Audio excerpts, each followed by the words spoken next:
presentation will be on, welcome everybody. This presentation will be on UAS collision avoidance as it applies to our drone pilots in the room. It's a crash course, so we will move very quickly. We have 1 hour. The good news is that it's being recorded. Thank you, Craig. So on this note, I'm going to introduce who we are. I'm Sarah Nilsson, and I've been a pilot since '94. I'm an attorney in aviation law since 2014, and I'm a law professor since 2015 at Embry-Riddle Aeronautical University, the best university for pilots in the world, in my humble opinion. And in the room with us, we have Tony Simek. Tony, would you like to introduce yourself? Sir, thank you, Sarah. Slightly less experience. I can't claim to be an attorney. I am a drone service provider, licensed UAS pilot here with a small drone operation in Arizona. So great to meet everybody. Great to work with Sarah on the presentation. And I wouldn't be here today if it were not for Craig Tompkins, our FAASTeam program manager specializing in pilots and operations from the Scottsdale FISDO. And Craig, is Ernie with us too? I want to give him kudos. Ernie's also a FAASTeam program manager specializing in maintenance and airworthiness, also from the Scottsdale FISDO. So I want to give them credit for all their assistance and putting this together with me. Thank you, Sarah. Did you want to say something, Craig? Are we good? We're good. All right, so on that note, let's get to the objectives. We're going to be discussing collision risks, tools to avoid collisions, risk management in general, scanning techniques for both day and night. And throughout this little 1 hour brief time we have together, you'll be receiving a wealth of free resources for your personal toolkit to enable you to be the safer drone pilot that you want to be. So on this note, how does collision avoidance relate to visual line of sight operation for UAS pilots? All remote pilots are responsible to ensure their operations are conducted safely. Safety is more than just a word. It must mean something. That something is defined and documented in the form of policy and procedure. For collision avoidance, the safety of operation is inherently linked to the concept of visual line of sight operation. The visual line of sight concept is not limited to maintaining visual contact with the drone. The requirement in 14 CFR Part 107.31 mandates several elements, all of which are necessary to fully comply with the visual line of sight operation. The regulation over here states that the remote pilot must observe the airspace for other traffic or hazards and determine the unmanned aircraft does not endanger the life or property of another. The regulation states what the remote pilot must do. The question for everyone in the room is, how do you do that? And Tony, at any point in time, just bump in. Um, Absolutely. I'm going fast because we have a We have lot a of lot of good material. content. We do. Yes. Quick housekeeping. We will also keep an eye on the chat for any questions that get chatted in. I do want to just throw in one thing. Probably the best tool that you've got is not just, well, obviously your eyes and awareness, but also want to make sure that people are using their ears. As a drone pilot, one of the most underutilized tools is listening for traffic. You oftentimes get an audio appearance of traffic well before ADS-B receivers on any type of commercial or consumer drones. So just something to be aware of. Outstanding. Well, here's the entire rule for 107.31. And Tony and I brainstormed together with a little AI and came up with this phenomenal acronym, SkyLaden, to help you remember all the things that you have to keep in mind when you are doing this. So you must be able to see the unmanned aircraft throughout the flight, know its location, be aware of your surroundings, know its location, and look out for traffic, know its altitude, know its direction, know its elevation, and lastly, ensure it does not endanger the life or property of anybody in the air or on the ground. So, according to the Associated Press analysis in April of 2025, very recently, nearly two-thirds of reported near mid-air collisions at the 30th busiest US airports in 2024 involved drones. These incidents often occur during takeoff or landing when the aircraft are most vulnerable. In one case near San Francisco International Airport, pilots saw a drone just 300 feet away from their cockpit window and had no time to respond. Similar close calls took place over airports in Miami and Newark, New Jersey. These drone pilots failed to see and avoid and yield right of way to the manned aircraft. The FAA estimates more than 1 million drones operate across the country. While drones must follow strict altitude and airspace rules, aviation experts warn that easily available quadcopters often end up flying where they shouldn't, including near commercial flight paths. Since 2017, there have been at least 16 confirmed or probable collisions between manned aircraft and drones in US airspace. Collisions have occurred in controlled and uncontrolled airspace, above and below 400 feet, in day and at night. There are no trends. In 100% of the cases, when the manned aircraft pilot was interviewed, they didn't see the drone or saw it too late to safely maneuver away. Manned pilots believed the drone pilot would see them in time to get out of their way, and lack of conspicuity of the drone was a factor in all these collisions. I'm going to ask you if you can see enough of the airspace down to the horizon in all directions out to a distance of at least a half to 3/4 of a mile. That is where we should be looking. Interviews revealed that all the drone pilots were either heads down, screen watching, not watching the surrounding airspace, surprised by the sudden appearance of another aircraft, surprised they didn't hear the manned aircraft coming, and flying without the assistance of visual observers. And the drone pilots actually believed manned aircraft don't fly at 400 feet or below, which is actually false. Drone pilots overestimated their ability to react to a manned aircraft and grossly underestimated the rate of closure. Ask yourself, can you see in that distance in all directions? Would you like to add anything, Tony?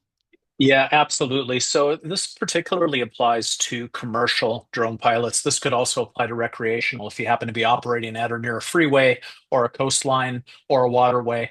Understanding the things that pilots use for navigational aids can also dictate where they fly. And of course, multi-rotor aircraft. So, it's not uncommon to see helicopters traversing at a fairly low altitude along major highways.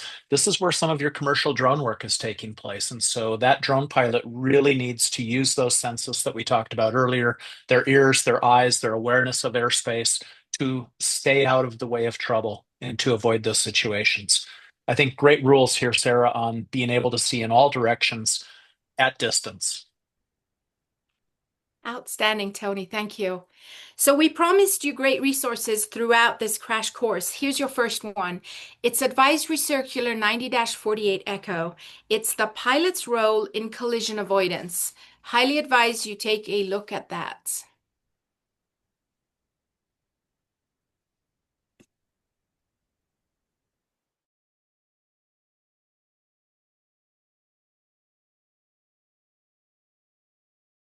Explains the time it takes to detect, decide, and act. So it takes 12.5 seconds. That's the minimum time before the manned pilot's aircraft begins to move. More time is usually needed to get out of the way. So ask yourself, how much reaction time do most drone pilots give themselves when they operate a drone in confined viewing areas, distracted by other tasks while flying? How likely and how far away will a manned pilot see this drone, especially in overcast or bright sunlight conditions when they're flying at 100 plus knots? And is there enough time to safely maneuver away? So, did we mention the right of way rule? 107.31. Each small unmanned aircraft must yield the right of way to all aircraft, airborne vehicles, and launch and re-entry vehicles. Yielding the right of way means the small unmanned aircraft must give way to the aircraft or vehicle and may not pass over, under, or ahead of it unless well clear. And this, no person may operate a small unmanned aircraft so close to another aircraft as to create a collision hazard. And for the hobbyists in the room, the recreational drone flyers, 49 U.S. Code 44809, which is the exception for limited recreational operations of unmanned aircraft, mentions in number 4 that the aircraft is operated in a manner that does not interfere with and gives way to any manned aircraft. So it doesn't matter if you're a commercial drone pilot or a hobbyist, your rules for collision avoidance are exactly the same. Tony, anything to add?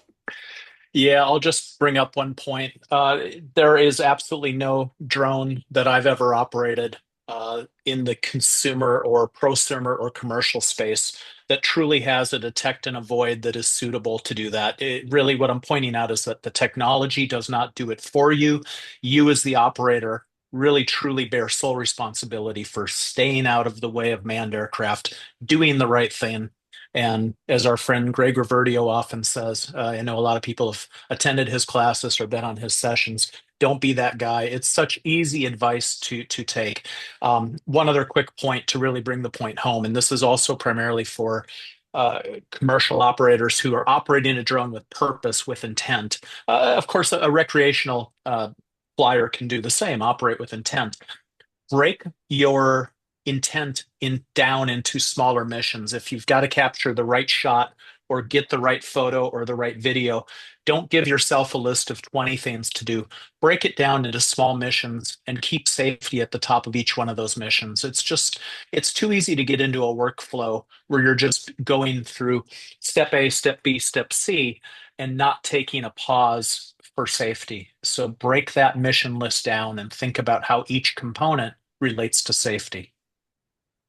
Excellent, excellent advice, Tony. And another great resource that is especially for recreational pilots, take a look at Advisory Circular 91-57C. It has tons of very good information.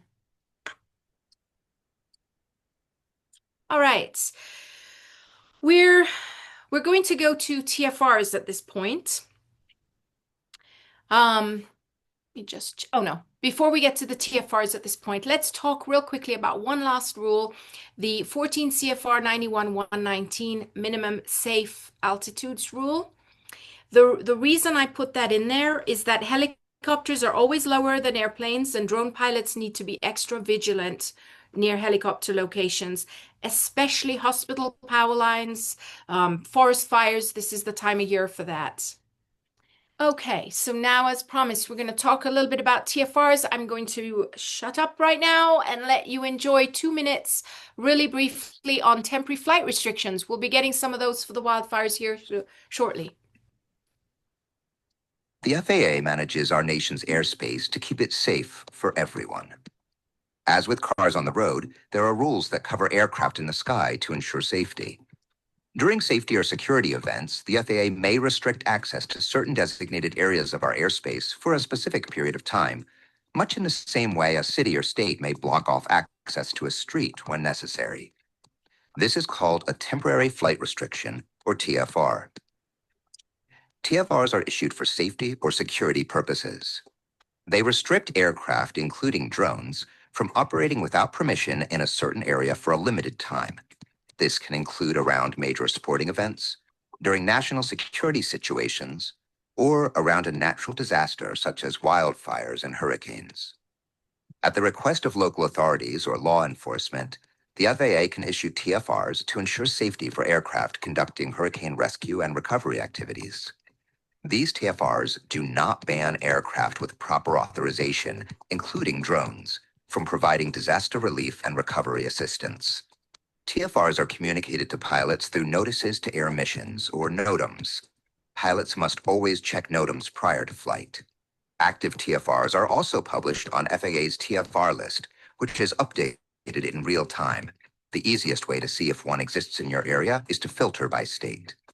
TFRs are also displayed in FAA resources for drone pilots through Lance and Before You Fly services.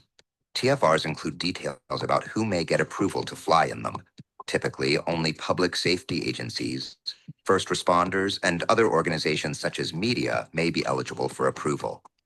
To fly in a TFR, drone pilots must coordinate with the controlling agency listed in the TFR. The FAA's goal at all times is to ensure the safety of the skies, and TFRs play a critical role in this mission. All right. So on that note, we have an advisory circular 91-63 Delta, which goes into more details on TFRs. So I put that there because I promised you a ton of really good resources. Tony, anything to add on TFRs before we move on?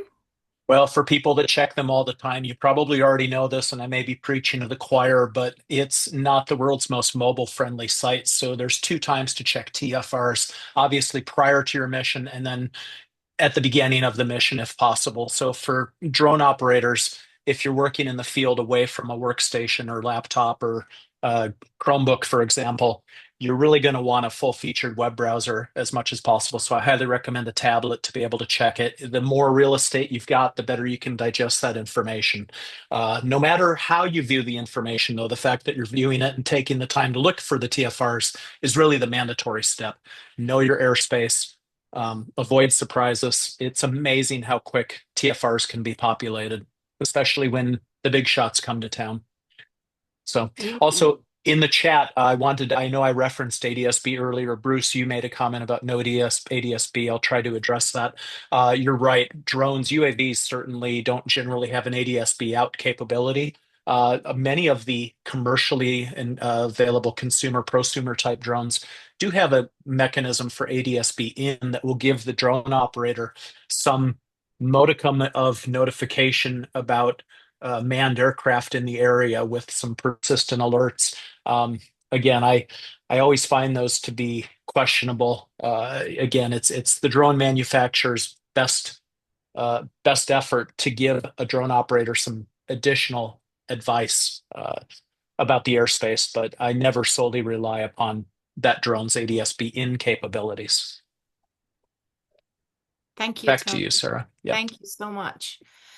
So while we're talking about unsafe operation, we should probably also mention, I have to do this as a lawyer, that operating a drone in an unsafe manner is also a federal crime, not just a CFR violation, as we've been showing you under 107. Those are CFR violations where the worst that could happen to you is you get fined or your pilot certificates get taken away, get revoked. But in the realm of federal law, which is here, 18 U.S. Code 39 Bravo, you could be prosecuted by the U.S. Attorney in federal court, and the penalties are hefty fines and or probation or jail time. So please take note of that too while we're trying to operate safely in the NAS. So this law that I just shared with you in action here, you've probably seen this in the news on the 18th of September in 2020. The FBI Los Angeles field office received a report that a UAS crashed into and damaged the fuselage of a Los Angeles police helicopter, forcing the pilot to initiate an emergency landing. The damaged UAS then crashed into a car on the ground, causing damage to the car's windshield.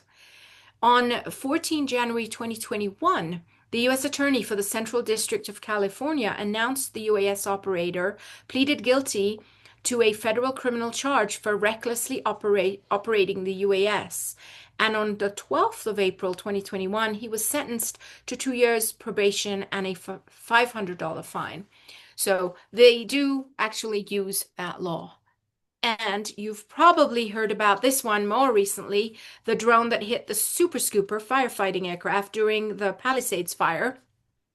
On January 31 of this year, Peter Tripp Ackerman agreed to plead guilty to one count of unsafe operation of an unmanned aircraft.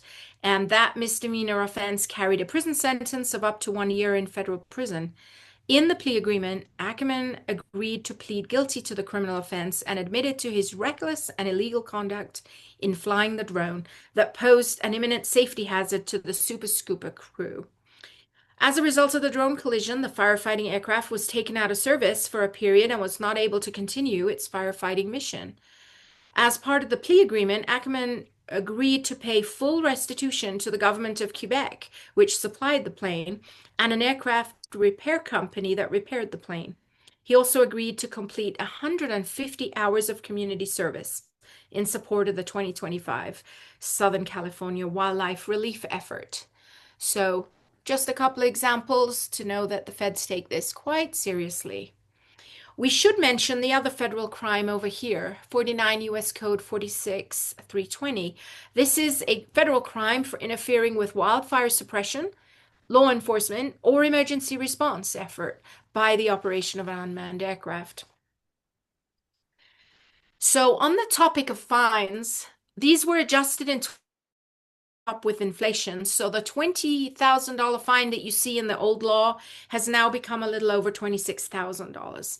And while on the topic of federal crimes, it's also a state crime in some states to do this. So in addition, you've got the FAA, you've got the DOJ, and then you have the state prosecutors. So you might be asking the question, how do I know which states also make this a state crime? Well, you're in luck because today, on the topic of free resources, I present you this free ebook, which is a shameless plug for Embry-Riddle Aeronautical University, where I work, and who asked me to publish this for them, to author it, I should say, for them. It is updated daily. I will tell you this. It's a labor of love. And thanks to our Embry-Riddle, it is free to you. So keep that link safe. You'll also note that not just the United States, states, and territories, but also all countries in the world's drone laws are embedded in this book, as well as I just added in the last couple of years, advanced air mobility laws and news for every state in the US and every country in the world. So like I said, a real labor of love. Enjoy the link free of charge thanks to Embry-Riddle's Open Education Resources Office. All right, so the accident reporting rules. Should you not do all the things we've just told you and you do end up crashing? Here's the accident reporting rule. Recall that the FAA has drone pilots call them, not the NTSB. Crewed pilots like myself, if we're in my own personal airplane, we get to call the NTSB, but you guys get to call the FAA. If those things apply, on that screen, the serious injury, loss of consciousness, damage to property, not the drone, exceeding $500 and such. Also, we needed to put the applicable NTSB rule, because if those things are met as well as the FAA rule, then it might escalate into an NTSB accident, depending on the size of the drone and such. So here's the applicable rule under 49 CFR 830.5. And don't worry about trying to copy all this down. I should have said this is being recorded and you will get the slide deck if you wish. And we have another really good resource. I'm not sure how many of you use the airport data and information portal. I like it a lot because I like to see where people are flying and get a good bird's eye view of the airport.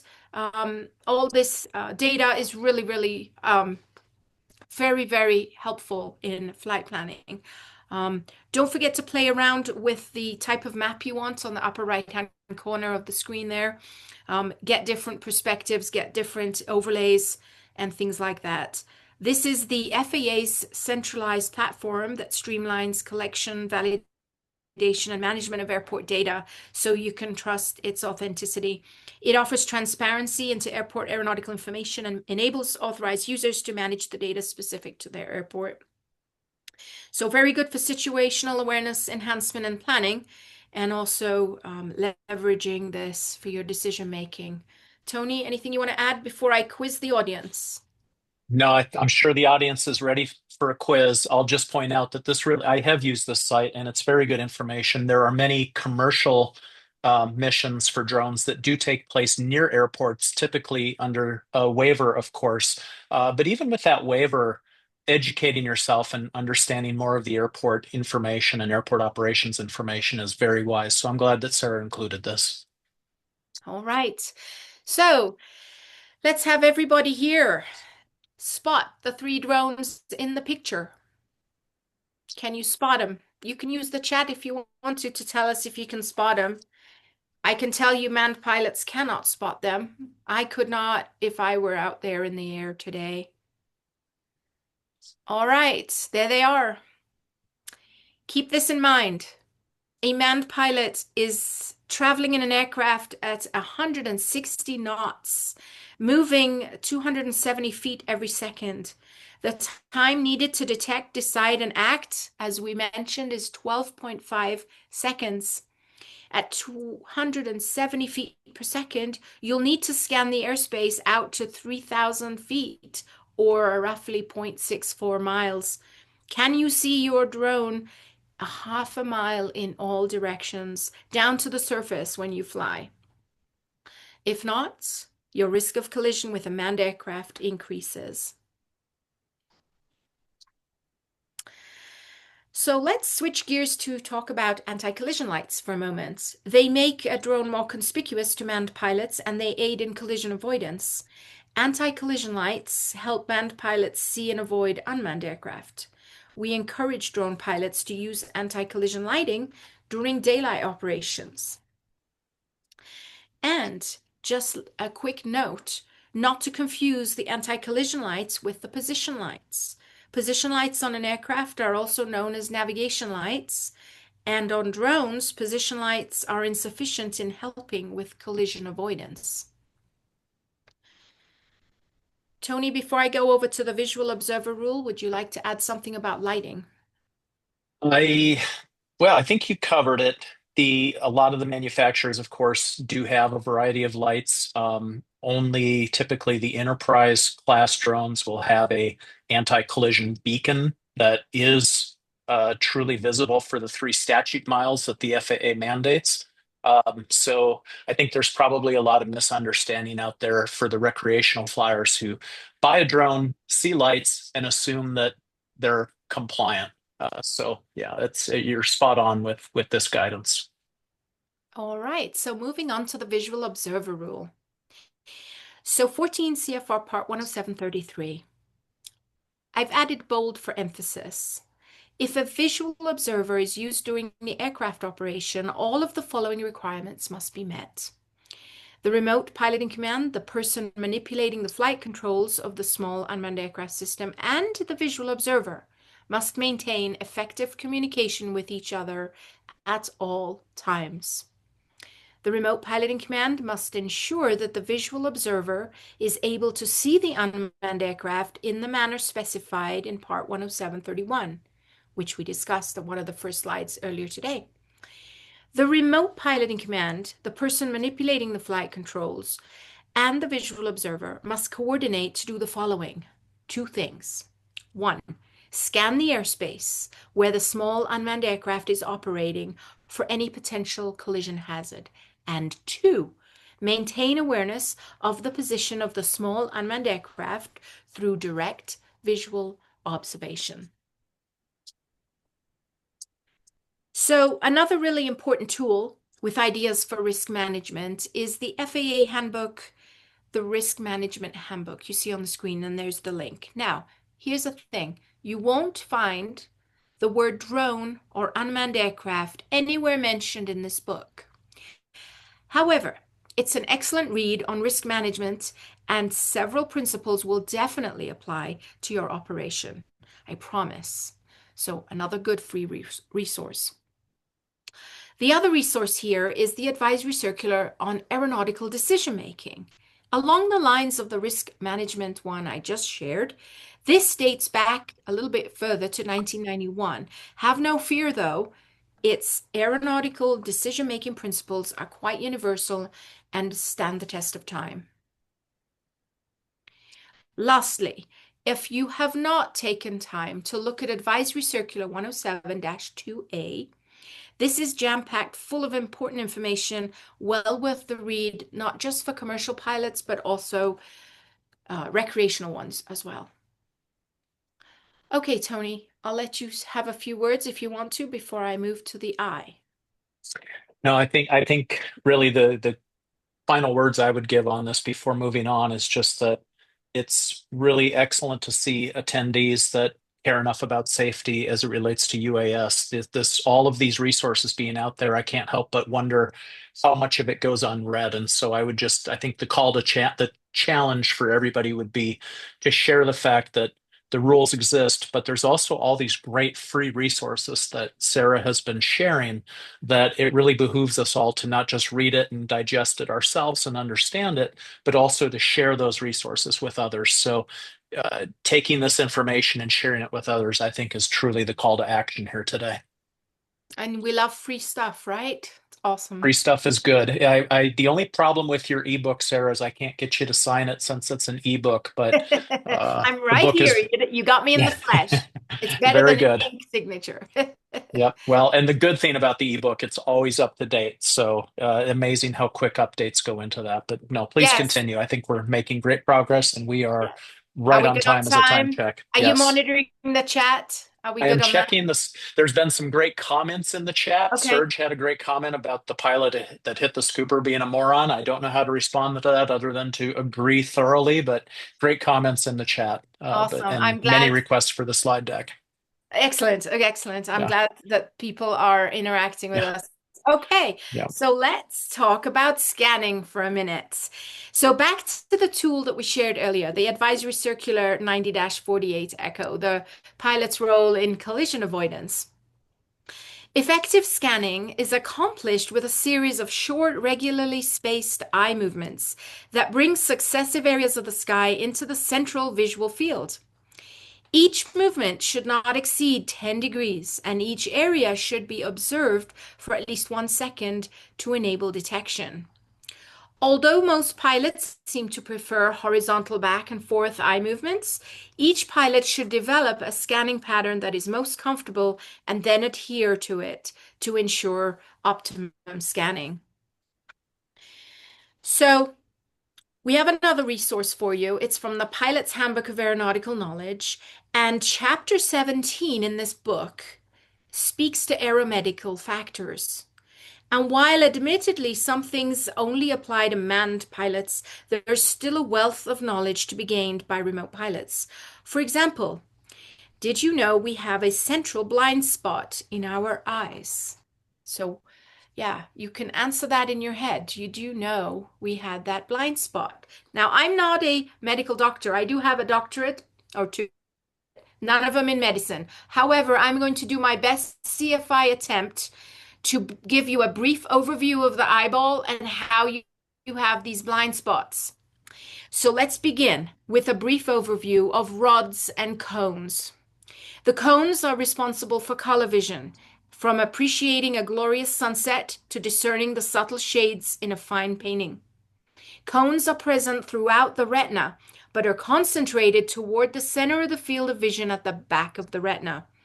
There is a small pit called a fovea, where almost all the light sensing cells are cones.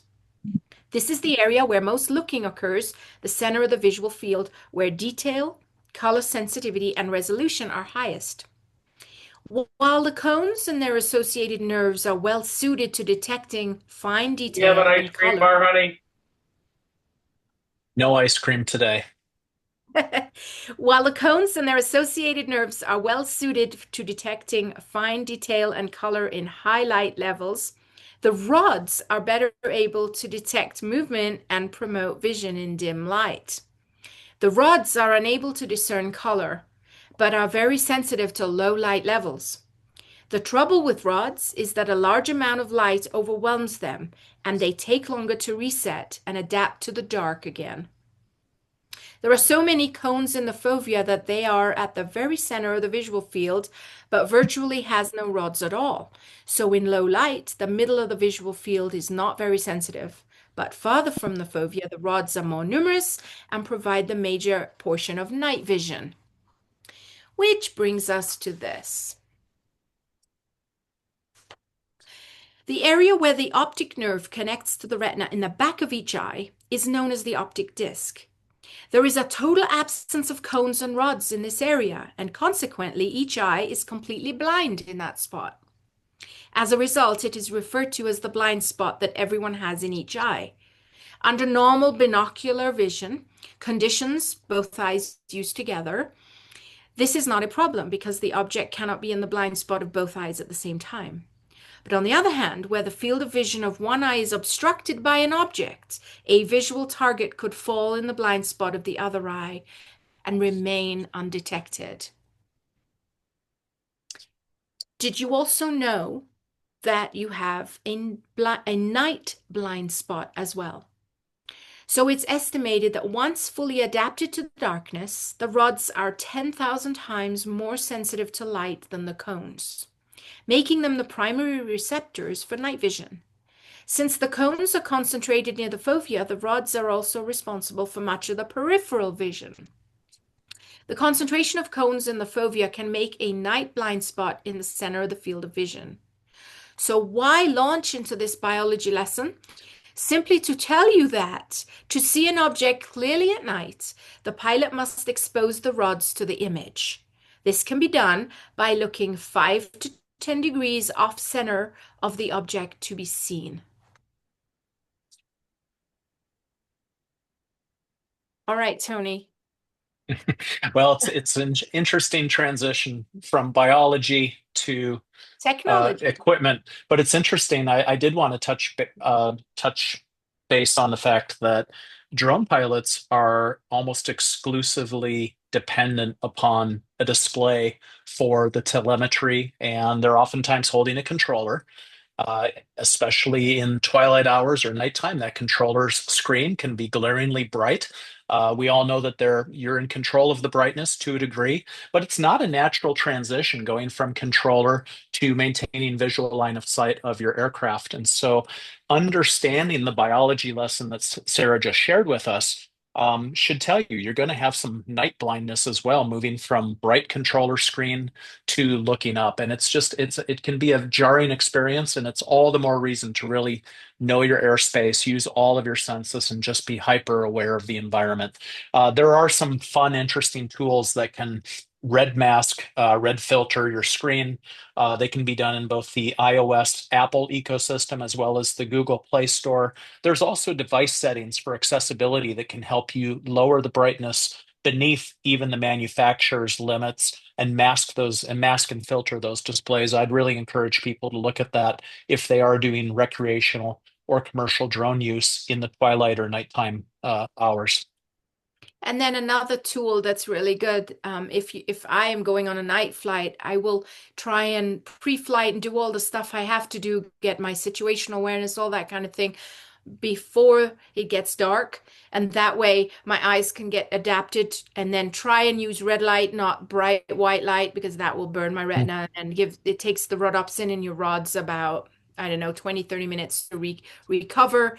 And so that delays your ability to do anything really safely. So I'm going to Absolutely. shift over to this ADS-B for a second. The ADS-B, just for those who aren't familiar with it, we threw that acronym around a little bit ago. It stands for Automatic Dependent Surveillance Broadcast, and it's a tool used like in manned aircraft like mine. We have to transmit an ADS-B out signal so people can see us. That's been lost since January of 2020.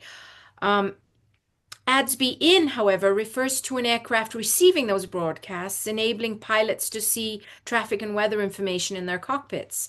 Now, ADS-B out is mandated for aircraft flying in certain airspace since 2020, manned aircraft that is, and ADS-B in is optional, but really provides a lot of good situational awareness. ADS-B in provides operators of properly equipped aircraft with weather and traffic position information, and it's also in aircraft, giving them access to graphical weather displays as well as NOTAMs and other significant weather events. So an ADS-B in receiver will have that kind of capability. All right, so we put some here on the screen to see what's available on the market today. Tony, I'm going to let you talk about the ones on drones. There are lots of ways to spend your money to get that capability. The commercial and prosumer consumer drones have that functionality. They do bury ADS-B, or I always call it ADS-B. I think I learned a new one from you today, Sarah. Thank you. But they will bury it under some proprietary terminology. For example, DJI, I believe, still currently calls it AirSense. I'm sure their product marketing people will change that and come up with new names. And of course, we all expect there's plenty more drone manufacturers other than just DJI, as we all know. So just be, I would suggest that it's quite likely you're not going to find a modern day capable drone that does not have the ADS-B in functionality. But if you've got an option between two drones, I would always pick the one that has more safety rather than less. Although, again, as we discussed before, never be dependent upon that.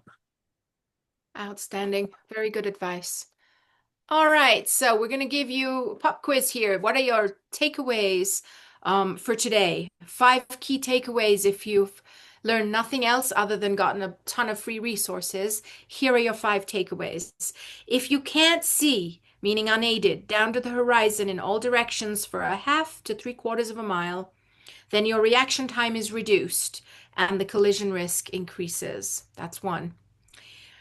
Equip with anti-collision lights, even in daytime, to increase the conspicuity of the drone to us manned pilots. 3. Use visual observers positioned in strategic locations to scan surrounding airspace. During the pre-flight planning phase, identify areas where low-level manned aircraft operations are likely. And Tony, you could probably attest to the fact that pre-flight planning takes a long time if you do it correctly. You're looking at charts and you're looking at different airports or even locations like hospitals or places that are likely to have helicopters flying. That is a Well full stop. said. It's measure twice, cut once, absolutely. And for commercial drone pilots, there's also sometimes a fair amount of automation, which I think is a blessing to commercial drone photography and videography because it lets you automate the flight to a degree so that you can actually devote most or if not all of your attention to just the safety aspects of it. And it's a huge confidence builder when you've completely automated something to the point where you can fly with confidence, but you can fly with confidence because you're dedicating all of your attention to the safety of the mission, and you're not worried about the tertiary objectives of did I capture all the right shots? Did I get the right video? You can trust in your automation plan to that degree. And of course, the safety aspect is making sure that the automation plan matches what you had in your head prior to actually flying the mission. So yeah, well said. It's measure twice, cut once. Yeah. Yeah, love it. And Yeah. the last key takeaway there is consider using ADS-B in for additional awareness of manned aircraft traffic. All right, so big, big end to our presentation. The drone operator is always responsible for seeing and avoiding manned aircraft, no matter the speed or the altitude. And it's not enough to simply see your drone, you need to see the surrounding airspace as well to avoid other traffic. All right, so if all of what we gave you was not enough and you still have questions, this is the contact us page for the FAA. There's a list of frequently asked questions. There's a link for an email. There's a phone number you can call. If you need to report drones that are doing something dangerous to endanger the airspace or even committing a crime, there is a link to that. I will tell you this, that if you go to the ebook that I shared, My Drones Across the World, some different states and I guess cities and towns have different ways of dealing with reckless and careless drone flying. So, like I said, it could be a city law, a city ordinance, it could be a state law, it could be anything, including up to the FAA as well. So, everybody works together. And I will also say this, law enforcement works with the FAA very closely. There are LEAP agents that get involved that coordinate safety of our airspace and gather evidence and forward it on to the FAA for any kind of enforcement action they need to take. So this is also something to remember. We want to make sure that everybody's safe, everyone gets to enjoy the national airspace, all in their own safe manner. And so at this point, we finally get to get some audience questions. So fire away. We're perfectly on time. I'm going to monitor the chat now. Lots See. of lots of requests in the chat for the slide deck. I think it may be easier to say if there's anybody that does not want the slide deck, but certainly we will capture those. Awesome. Okay, so yes, I did want to mention this. If you want Wings credit and you logged into today's show with the email that the FAA has on file for you, then you will get credit. If you logged in with a different email, you need to put that in the chat to make sure that we match that email with you for that Wings credit for today. So that is absolutely good. Good, good, good. All Sure, there's a right. really good question There we from go. Serge in the chat that I think is going to require some guidance from you, and that's Serge is asking about the use of two-way comms with pilots. So, Serge, just to clarify, you're speaking about the UAS operator communicating with manned aircraft via the radio. Is that the intent of the question? Yeah, I'm going to give a opinion. My opinion is that there's so many recreational flyers that if given the opportunity to transmit on those same frequencies, I think it would be a mayhem in the making, especially since they wouldn't know the etiquette or the rule making that applies to the use of those frequencies. I would, again, I'll defer to people much smarter than myself, but just say I see danger in that direction. Sarah, Yeah, what's I the don't, I, thoughts? Yeah. is he asking to use a two-way radio to talk to some pilot in the air from the ground? Was Uh, that the question? Yeah. Serge, I'll let you chime in, but I believe that's your correct. I believe that's the intent of your If question. that's the intent, that would be a no. You can only listen to. You can use that radio to listen to what's going on if you want a picture of what's happening in the sky above you.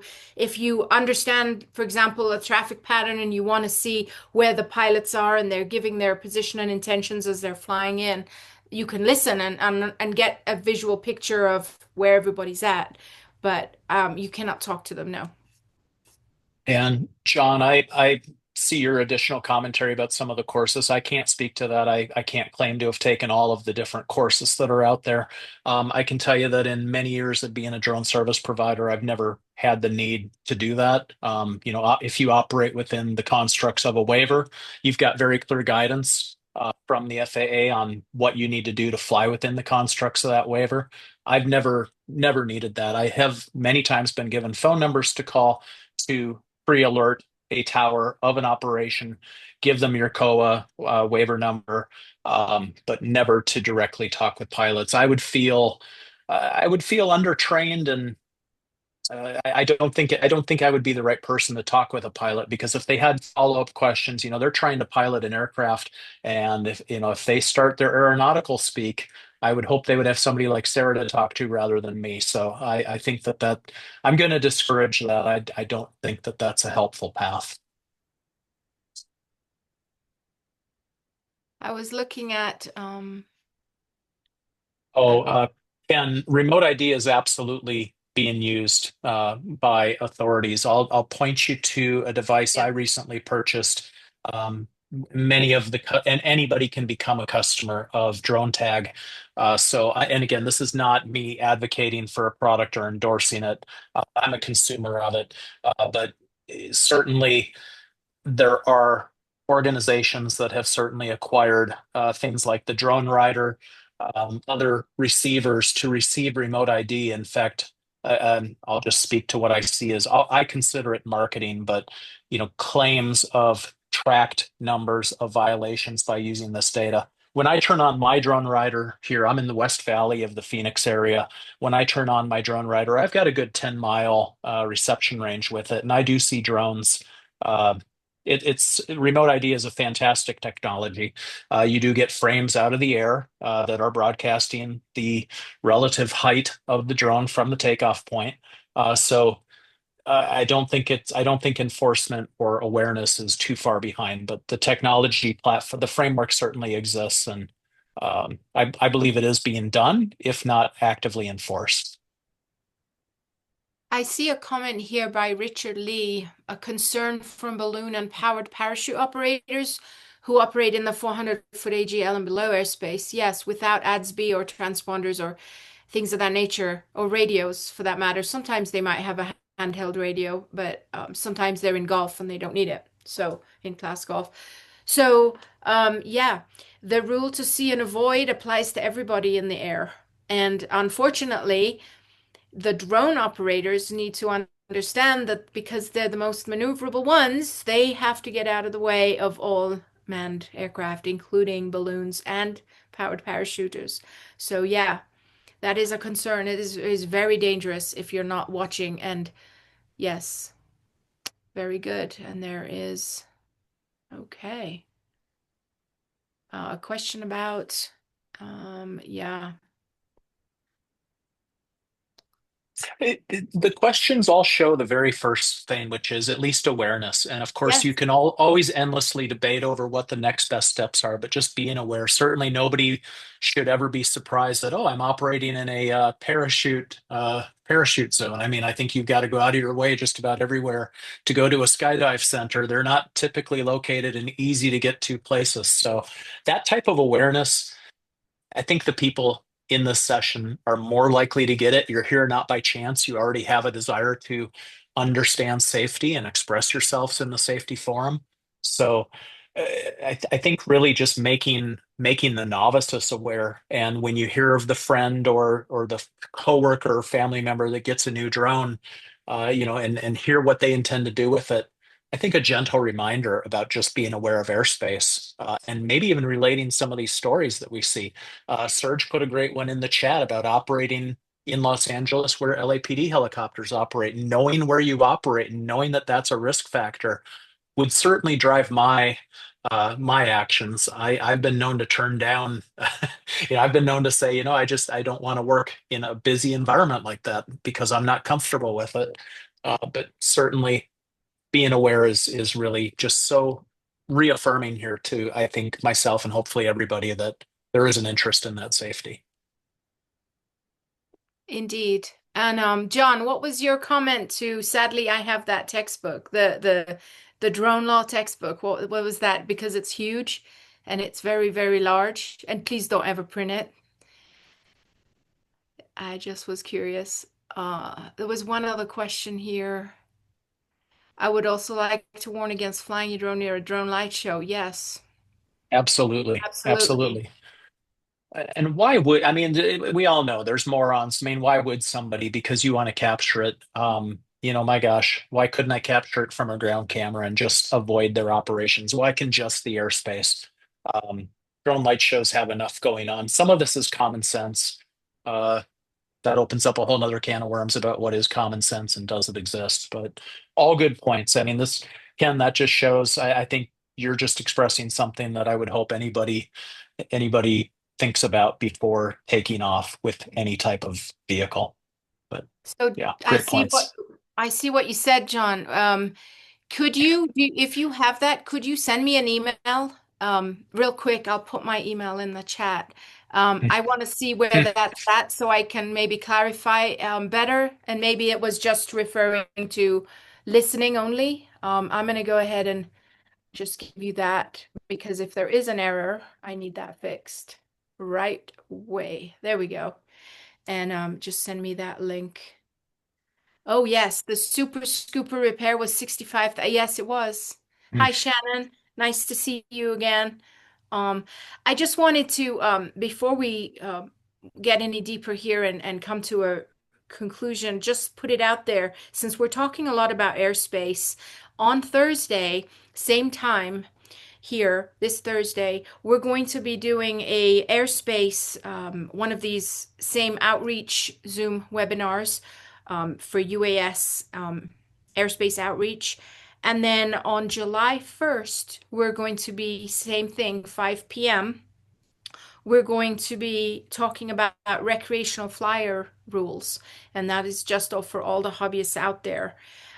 July 30th, 5 p.m., same time, we will be sharing UAS registration outreach where we'll get into the remote ID and the registration and all of that fun stuff. And then August 5th, we're going to be talking about UAS Part 137, which is your ag crop spraying. And those are all at 5 p.m. So if you didn't get the spans for that, there's a probably a good reminder here to mark your calendars. All right. Oh, so yes. Back to 107. Yes. So Serge put a comment in there. It was the definitely I see what you're getting at now, and maybe that's what John was referring to in there. Back in 2015, when we Hmm. first started seeing drones come about, and the FAA came out with 107 in 2016, there were Section 333 exemptions, and a lot of times that required you to call on the radio and talk to the tower and talk to people that way. But that has since gone away. We don't call the tower, we don't get permission from them. We go through Lance to get our approvals for the airspace. And so I think that might be where some of that confusion is coming in. I'm not, because 8 years ago, yes, you were right, Serge. 8 years ago, it was like that. You would have to call the tower and let them know you were going to be operating in their area. We don't need to do that anymore because of we have a UAS facility map, and we're going to talk about that in Thursday's presentation too, which grids out the 1 mile grids boxes, and then that transfers into lands to give you approval for different altitudes based on the lands grid numbers. So we'll talk to that definitely Thursday, because by doing the Lance or getting the FAA drone zone approval, you don't need to go directly through the tower. If Tony, you you want do, of to add? course, sure, yeah. If you do, of course, have a waiver, because of where, I live near Luke Air Force Base, and of course, both my commercial and recreational wide area waivers require me as a step before flying to actually contact Luke Air Force Base, call the phone number, identify where in the grid I'm at, what altitude, what duration. They're very congenial. It's super easy. The call takes several minutes. You call a recorded line, speak with their ATC. And that's by coordination. That's dictated by the FAA as part of those waivers. So if you have the guidance to call, you certainly should call. That's just by telephone number. And then, of course, the waiver also and I can only speak to the waivers I've been a part of, but the waiver also dictates that the pilot in command must be available to be reached at a specific phone number for the duration of the operation. So, yeah, Serge, see that you're not referring to Lance. There are certain non-Lance enabled areas, such as Air Force bases and others, where the rules of the waiver dictate. But I don't have it anywhere in my waivers anything about radio coordination. For me, it's public switch telephone network, just a PSTN number. Here's the number to reach out to the tower before beginning your operation. And that's all, again, that's from the FAA waivers office. So I just follow those guidelines. And I've got a question here from a Laura who wants the name of Thursday's drone event. We have called that Airspace Outreach, UAS Airspace Outreach. So that's what you'll look for on the spans for Thursday.